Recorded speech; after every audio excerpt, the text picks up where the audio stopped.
Hello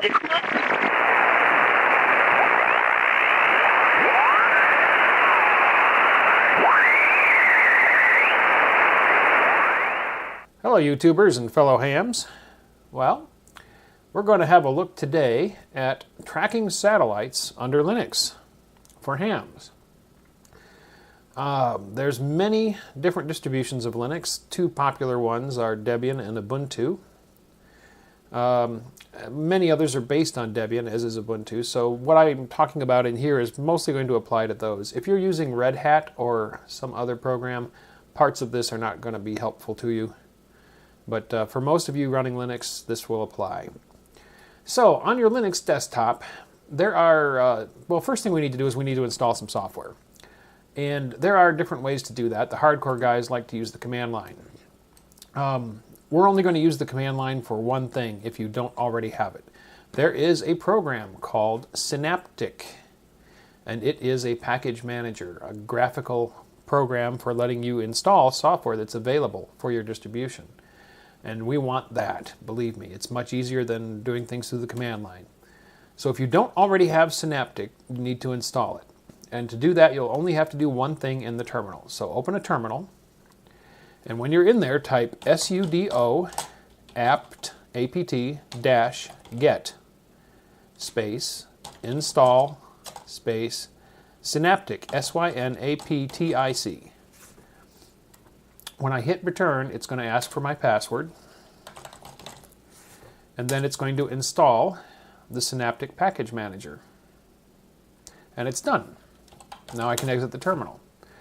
Now, it's either going to be under Applications menu under System Tools, or it's going to be under System Administration. You should see Synaptic Package Manager. When you run this, it'll ask for your password because you have to be authenticated to install software. And here it is. Now, Synaptic Package Manager shows you categories of available software over here. And if we scroll down, we'll see, well, somewhere there's ham radio or amateur radio. Oh, here it is, amateur radio.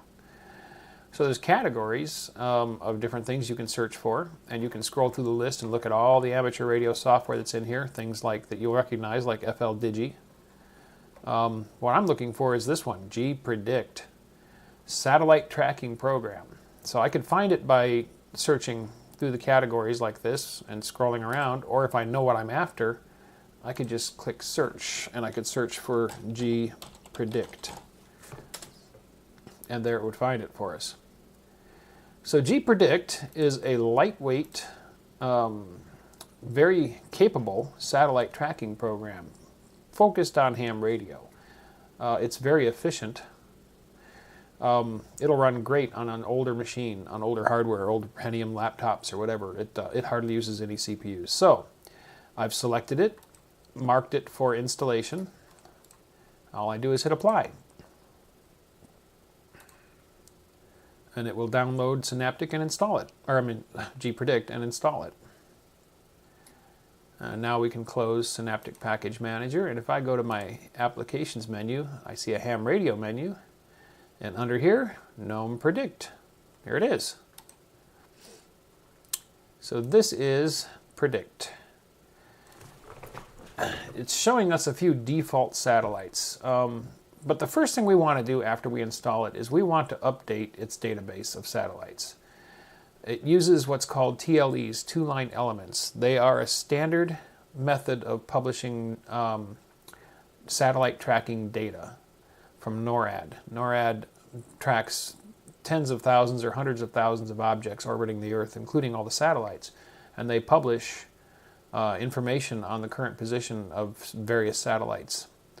So what we'll do is we will go up here to Edit, Update TLE from Network, and the program will go out to the internet and fetch all the current data for the satellites we have installed. You can see it updated almost 1,400 satellites in there. By default, it's only showing us the NOAA satellites, but it has all kinds of satellites in here. So we need to enable the amateur satellites, the ISS, and some of the others we might be interested in. So if I come up here to this menu for the tracking module, and I go to Configure, these are the available satellites. These are the satellites we're tracking. So if we come over here and we search for ISS, here's the ISS. We'll pop that over there.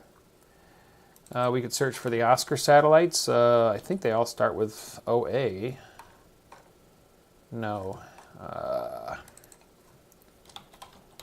There we go. Oscar. So you could search for the list for the satellites you're interested in tracking and just add them. So I don't even know if Oscar 32 is still active, but we'll add it over here. This is just for illustration. I wonder, group, amateur radio. Oh, here's all the amateur satellites. So you'd find the one that you're interested in watching, LO19, pop it over there, and add it to the list. When you've got them all added, the ones you're interested in, you hit OK. It will update up here and show you the position of all the satellites. And it shows you their horizon. This is a circle that represents the areas on the Earth that are currently able to see or receive the satellite, where it's above the horizon. Oh, ground stations. Yeah, by default it won't have a ground station in there, or it won't have your ground station. And we add that here. We go up to File and Preferences, and we go over here to Ground Stations under General. And you can add new. I've already added Fort Wayne, but you can add new. Give it a name. For location, if you hit Select, you can search. And so we just search through here. Let's say we were in Alabama, and we were in the city of Evergreen. We could pick that, hit OK. Evergreen shows up. We give it a name. Evergreen, and we'd hit OK, and it's now added to the list. Over here you can check your default ground station. Now a note on ground stations. The program is not going to show it to you right away. You have to quit and relaunch the program. So if I set Evergreen to be my default, and I hit OK, we're still seeing Fort Wayne as the default. But once I quit and relaunch the program, Evergreen would show up as the default. But I don't want to do that. I'm in Fort Wayne. But that's how that works. So I'll go back here and we'll change that back.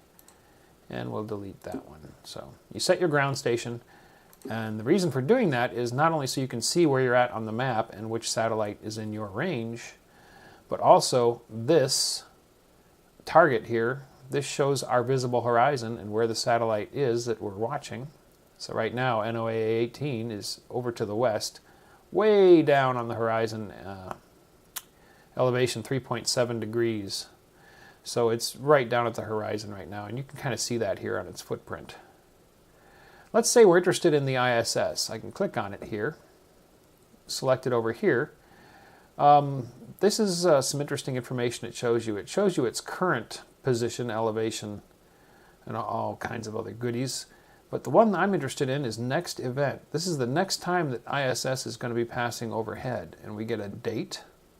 So it'd be March 18th, which is tomorrow, at 0:15, so 15 minutes after midnight tonight, ISS will pass overhead.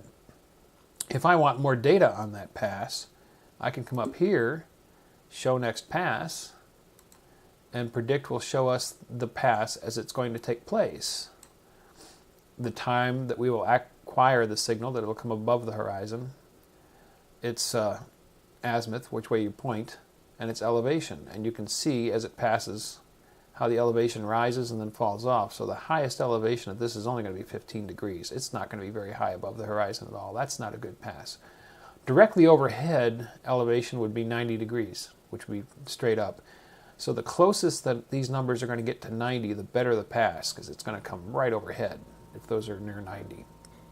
And we can look at this pass in various ways. We could look at this polar plot, where it's going to come in from the south and move right along the horizon and exit just north of east. There's a plot of azimuth and elevation over the time of the pass, so you can see at a glance where its maximum elevation is going to be on time. So this is a pretty useful detail view of the upcoming pass. Now what if we want to know if there's going to be a better one in the future? Well, I can go here and hit Future Passes, and it'll show us a list of upcoming satellite passes with the date and time.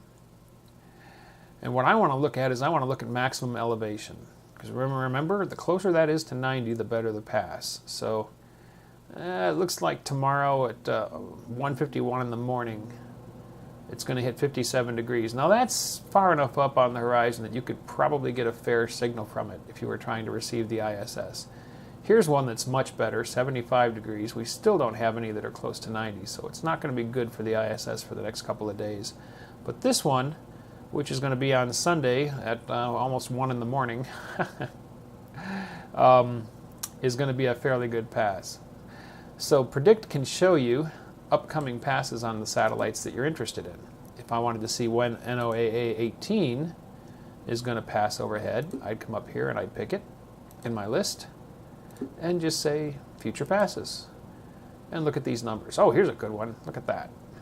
Tomorrow at 8:54 in the morning. It's going to be a 15-minute pass, and it's going to hit 83 degrees, almost directly overhead. So there is a really good chance at recording the WeatherFax data from NOAA 18 right there.